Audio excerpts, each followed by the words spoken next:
Hello friends, hello everyone. Thank you so much for tuning in and welcome again. We are going to look at the premises, different premises that are all pharmaceutical premises or pharmaceutical outlets. And in the previous lecture, we have already looked at the different outlets. We said we have manufacturing unit or pharmaceutical manufacturing outlet.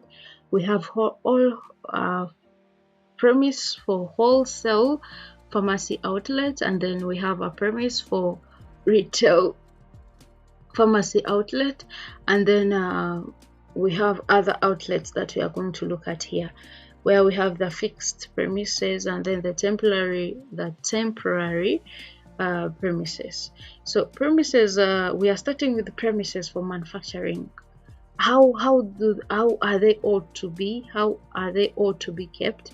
How are they ought to be constructed according to the law governing pharmacy professions or professionals? Remember, we said the main aim is also to look at how these different premises are brought up or come up, and how are they designed. Are they up to standard to offer quality, to maintain the quality of the product until a patient consumes the medicine?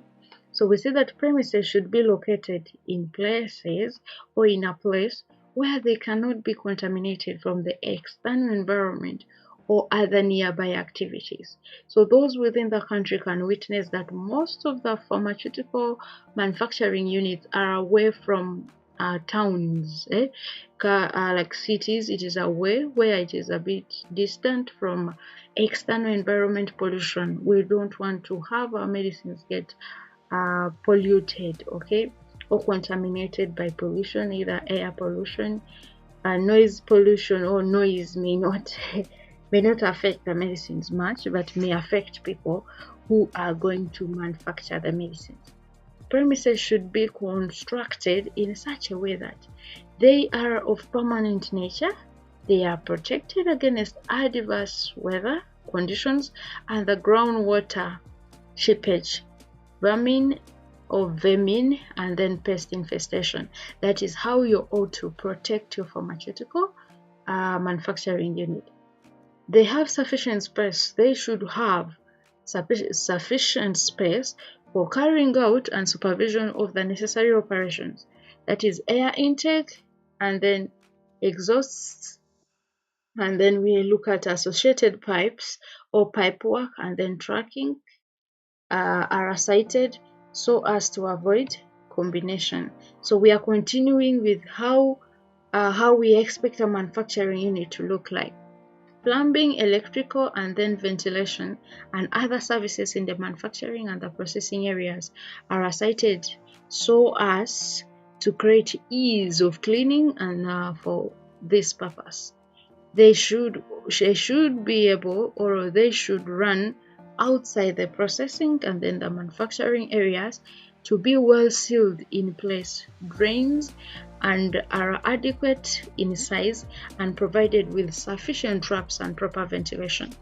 They should have sufficient well-marked fire exits in case of any emergencies, the access to which must be kept clear at all times. They have floors and walls made of washable and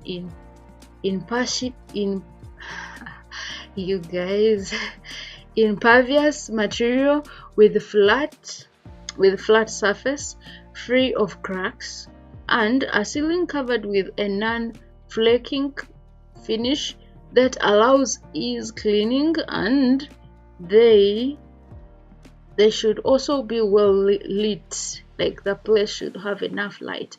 Ventilation should be considered and should have appropriate air control facilities, including temperature, humidity, and then filtration for the operations to be undertaken. Okay, then we are going to another type or another set of pharmacy outlet.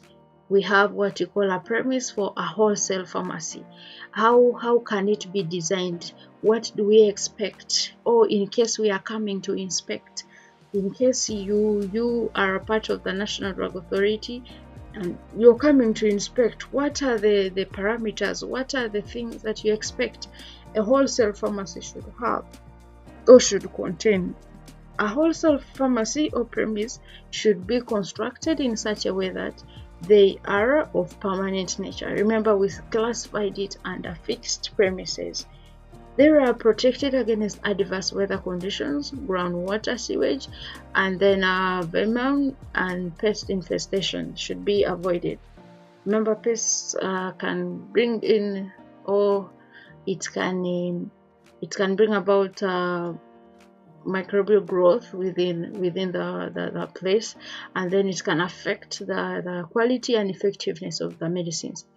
They have sufficient space, or they should have sufficient space for carrying out and supervision of necessary operations. Okay, they should also have floors and walls made of washable and impervious material with a flat surface free of cracks, and a ceiling covered with a non-flaking finish that allows easy cleaning. So you find that some of these properties are going to apply for all of them. Some of these considerations of what a pharmacy, a wholesale pharmacy should have, a retail pharmacy should have, a manufacturing unit should have, are going to be a bit similar. Okay, they are well lit, they should be well lit, ventilated, and have appropriate air control facilities, including temperature, humidity, and filtration for the operation to be undertaken.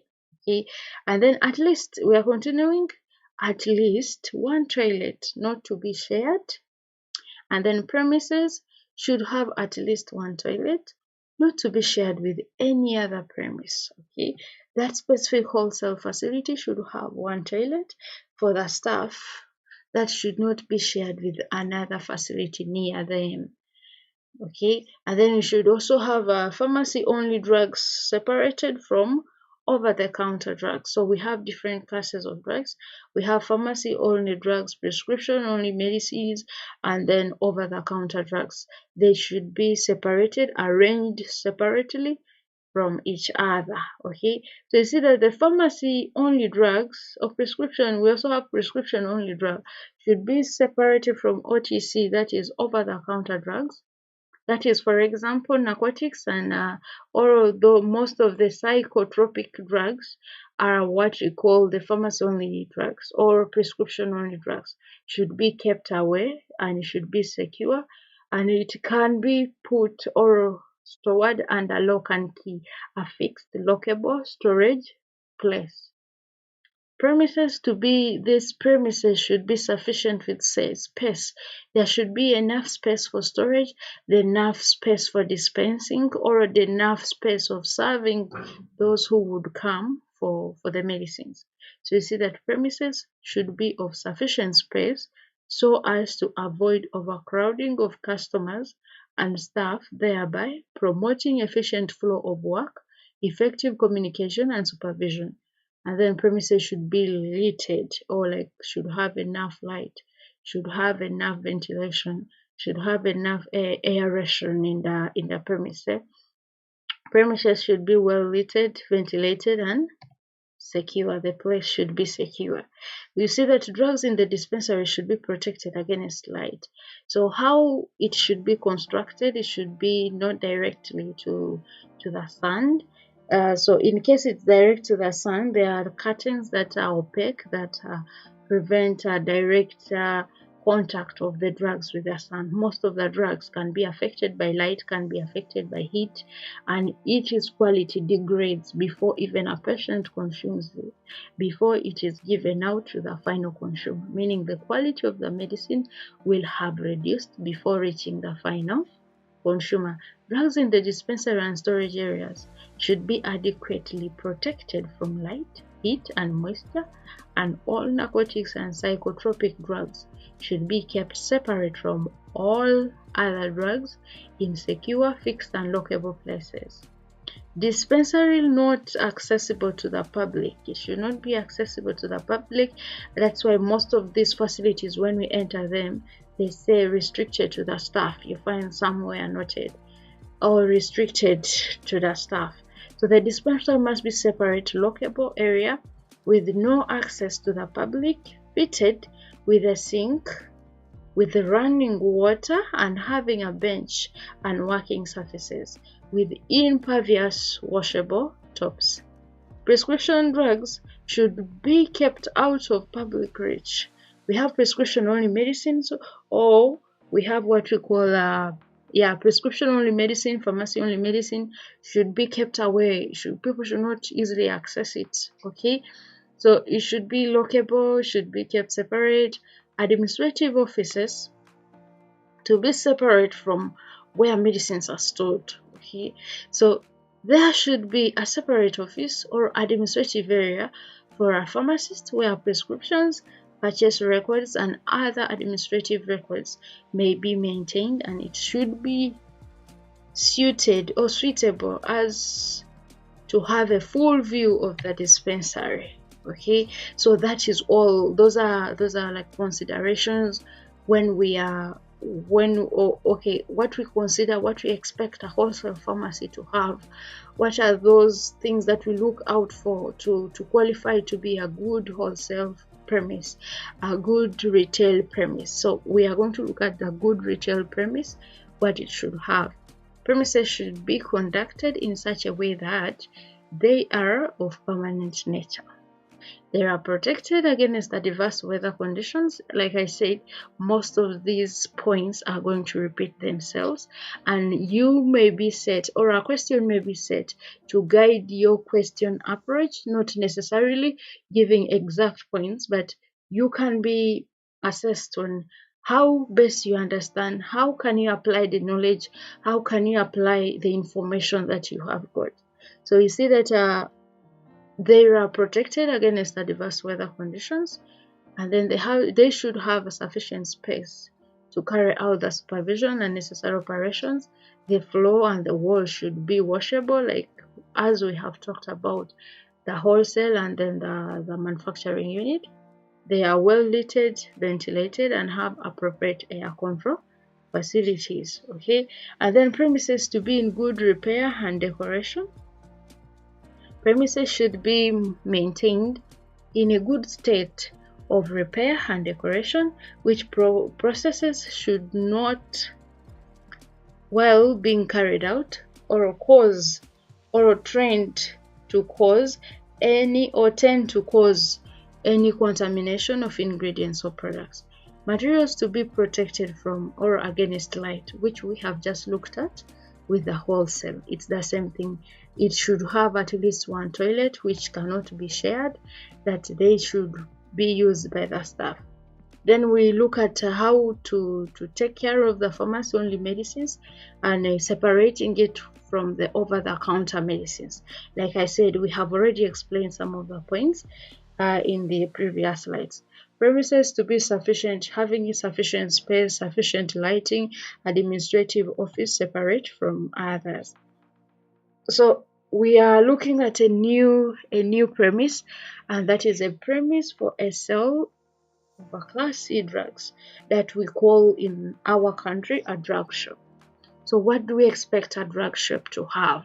What qualifies it to be a good drug shop? What qualifies it? What standard it should have? What are the considerations that it should have? Okay, the location of the premise, we look at the location. How is the location of the premise? Is it suitable? And we have a new guideline that we do not expect to have drug shop in cities. Okay, all cities, all drug shop or Class C drug outlets have been pushed to districts, and then sub counties, and the rest, and villages, parishes, and the rest, based on the number of people that a drug shop can handle or can see per day, and the rest. So premises should be constructed in such a way that they have a floor wall, like we have been talking about, washable and impervious materials with flat surface, free of cracks and what. Premises to be in good repair and decoration. Decoration, we are looking at the shelving. That's why most of the facilities, most of the outlets, we find blue shelves, we find green shelves. Those are the decorations we are talking about. The premise to be of sufficient space. We should have enough space Premises should be of sufficient space so as to avoid overcrowding of customers and staff, thereby promoting efficient flow of work and effective communication between the patients and then the staff. Premises should have direct access. People should be in position to access. Like I said in the previous slide, for both those who are disabled and not, they should all be in position to access the premise. Even those with cars, motorcycles, bicycles, you should have a parking space.